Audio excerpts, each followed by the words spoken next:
I asked the question, does the power of evil work by compulsion or persuasion? If there's only one answer, then it's persuasion. Yeah. Persuasion. The power of evil works through persuasion. Because once it persuades you to do something, you then feel the compulsion to carry it out. But if he can't convince you of anything, you have no compulsion to do it. Isn't that true? Yeah. If he can't convince you to hate, if he can't convince you to sin, if he can't convince you to whatever, overeat, you would never do it. He persuades you. And that's where the compulsion comes from. And I want you to notice, folks, because the devil, he has it wrapped around his little finger and persuaded us of all things. I told you he could convince you that you're a Christian when you're not.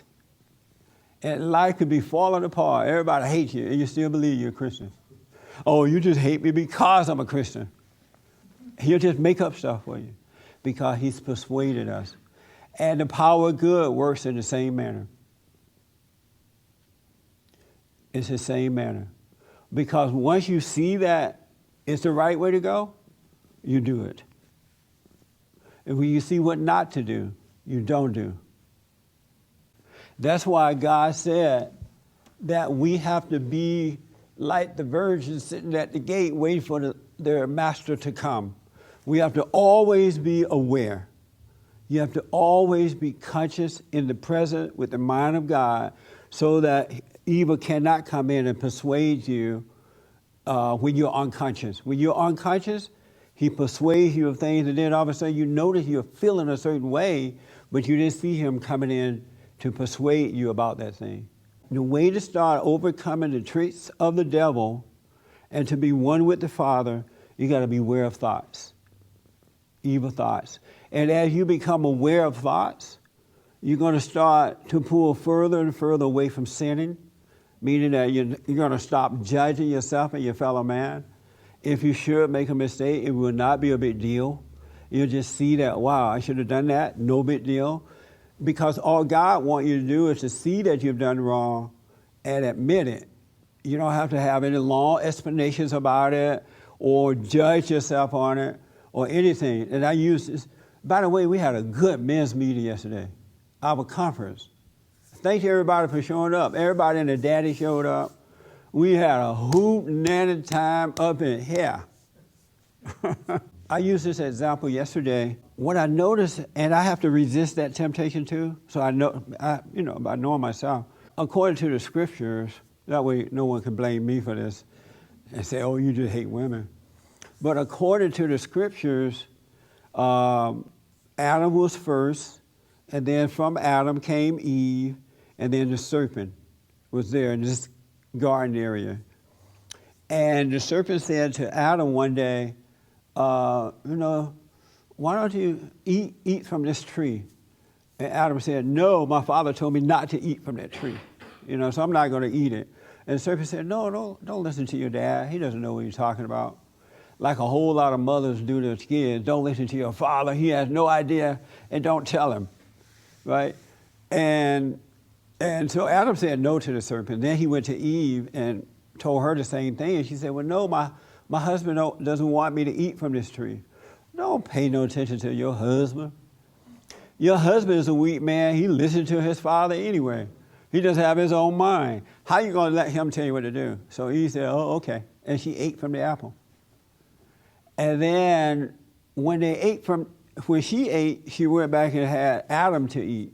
You know how most men fall for that trick? I love you, you're so handsome. Bite this apple, because now the ego is going. And Adam ate. And then they became aware of good and evil. They knew both. And they became aware that they were all naked and all that kind of stuff. And so Adam, they made a little dress thing and hid in the woods. And God came down looking for Adam one day, and Adam hid. He's like, where are you? And Adam hid. He came out, why are you hiding from me? And God asked him, what have you done? What did you do, Adam? And he said, well, I ate from the tree, and the woman you gave me made me do it. Isn't that something? The woman you gave me made me do it, all right? And Eve, why did you do it? The serpent made me do it. And God said, okay, all right, you're not going to take responsibility, right? Because all they had to do was say, I did it and I'm wrong. No excuse, no explanation. Don't blame mama, don't blame daddy, don't blame the cat or anybody. I was wrong. And I noticed that in my life, whenever I just say I was wrong, it's like I'm free from that issue. But Satan still talk to you, well, if they hadn't done that, then you would have done what you did. And if you're not aware, you almost find yourself going along with that excuse too. Yeah, that's right. They had done this, then I would have done it. Would not have done it. Anybody ever done that? Even when you try to say you're wrong, he still want to make you accuse someone else, right? But if you could just hang with, I was wrong, you could be free just like that. But Satan will tempt you too. He'll try to persuade you to blame somebody else so he can keep you in hell. You got to stop blaming. And so when Adam didn't admit he was wrong, and God said, okay, Adam, because you didn't admit you were wrong, you're going to work by the sweat of your brow for the rest of your life. And now we are working like slaves. And Adam is to blame for that. And then he said to Eve, well, because you didn't admit that you were wrong, you blaming it on the serpent, you're going to, when you give birth, you're going to have pain, grief pain. And then he added another thing to Eve, poor Eve. He said, not only are you going to have a hard time when you have babies, you are also subject to your husband. He's going to have authority over you. Anybody notice that? Ooh, look at Rhonda roll her eye. You remember that Rhonda in the Bible? Lightly. But you do remember that, right? Yes. And for some reason, we always leave that part out. Well, because of her denial, she became subject to the man. I have a question. Uh-huh. Now, if they weren't having sex and they hadn't, and his ego hadn't been opened up at that point, what was compelling for him to be persuaded by her, I guess, at that time? That's a good question.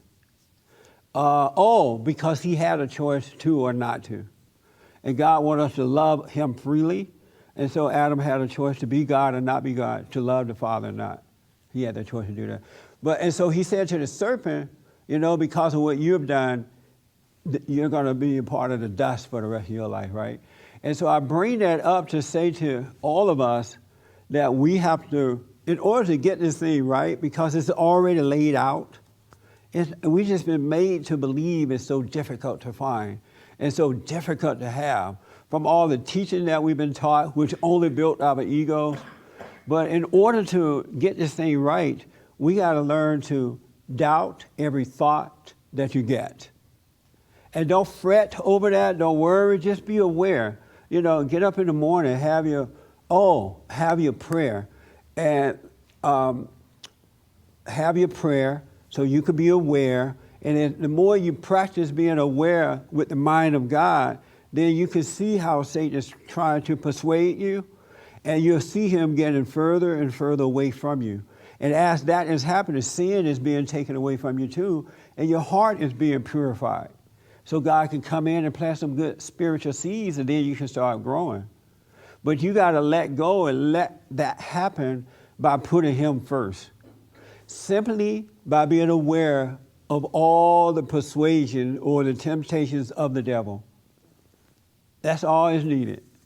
And if you should make a mistake or if you should sin, just admit it. You don't have to tell the world about it. Just say, oh, wow, I was wrong. That was wrong. No matter what, because Satan's going to tell you, well, if you admit you're wrong, then they're going to feel like they got over on you.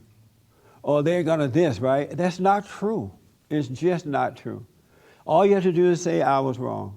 And don't let Satan put guilt on you and make you feel like a non-saved person and all that kind of stuff. You got to bring it back into this present moment where God is and resist the temptations of Satan, persuasions of Satan through thoughts. That makes sense? And so this is how we build that foundation, because as you are one mind with God, your foundation is being built, spiritual foundation, the real you, who you are, is being built. And God doesn't want us to defile the body, and we mess up the body because it's the temple of the Lord, right? So he doesn't want us having sex out of wedlock and doing all this crappy stuff to our physical body. Likewise, he wants us to have a pure spirit because that's who we are.